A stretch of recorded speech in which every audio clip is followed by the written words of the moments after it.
For heaven's sakes, put down that old book. Don't you see your dinner is getting cold? Excuse me, Ruth. I didn't notice. You think you might have some feeling for me, Robert, and always be late for meals. If you think it's fun sweltering in that oven of the kitchen to keep things warm for you, you're mistaken. I'm sorry, Ruth. Really, I am. Something crops up every day to delay me. I mean to be here on time. Mean twos don't count. Punish me, Ruth. Let the food get cold. Don't bother about me. I would have to wash up just the same after you.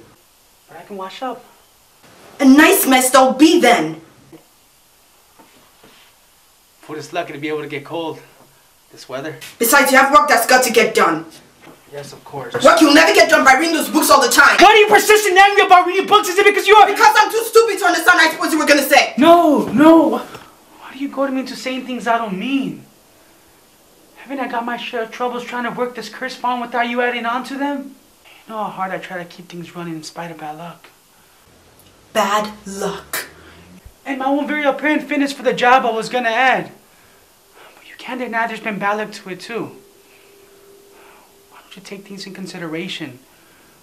Why can't we pull together? We used to. I know it's hard on you also, but why can't we work together instead of hindering? I do the best I know how. I know you do. But let's both of us try to do better. Say a word of encouragement once in a while when things go wrong, even if it is my fault. You know the odds that I've been up against since Pa died? I'm not a farmer. I've never claimed to be one, but under these circumstances, there's not much I can do. With your help, I can do it. But with you against me... So promise me that. And I promise to be here when that clock strikes and anything else you want me to do. Is it a bargain? I suppose so.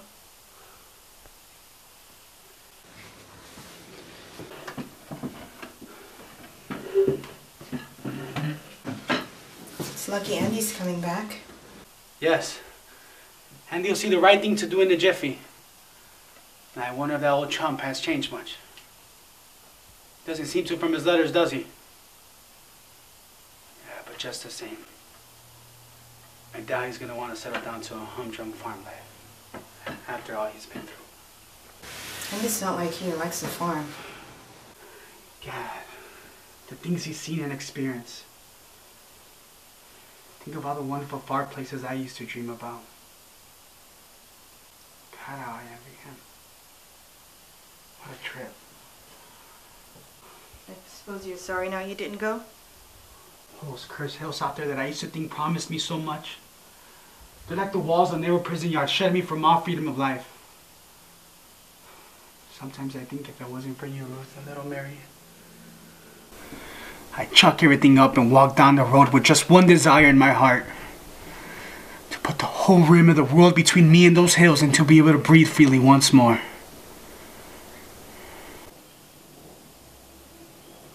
There I go again. Dreaming my old fool dreams. You're not the only one. And Andy.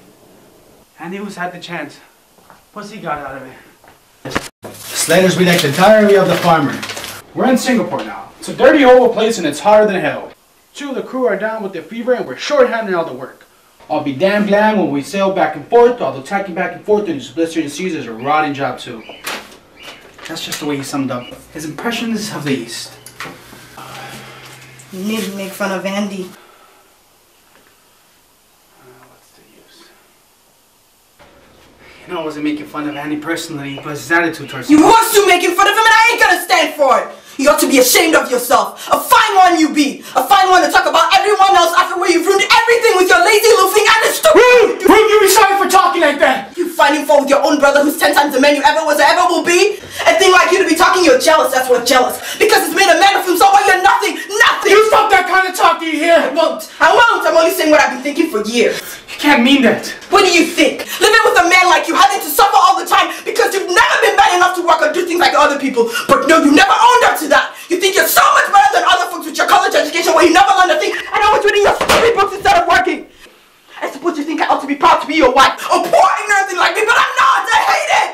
I hate the sight of you. If I'd only known. If I hadn't been such a fool to listen to your cheap yourself like you are now, I'd have killed myself before I'd have married you. Now I'm finding out what a creature I've been living with. God, it wasn't that I had guessed how mean and small you are, but I kept telling myself that I must be wrong. Like a fool, like a damn fool. He was saying you were going to Rudy Foods, and for me, where you can go. And the sooner, the better. I don't care. I'll be glad to get rid of you. The farm will be better off too. There's been a curse on it ever since you took off, so go. Go and be the tramp like you've always wanted. It's all you're good for. I can get along without you. Don't forget that. Andy's coming back, yeah. He'll tend to things like they should. He'll show what a man can do. I don't need you. Andy's coming. What do you mean? What are you thinking of? What's in your evil mind? Yes! I admit it, and I'll say if he wants to kill me. I love Andy. I do. And he loves me. I know he does. And I know you did too, so go if you want to. You slut!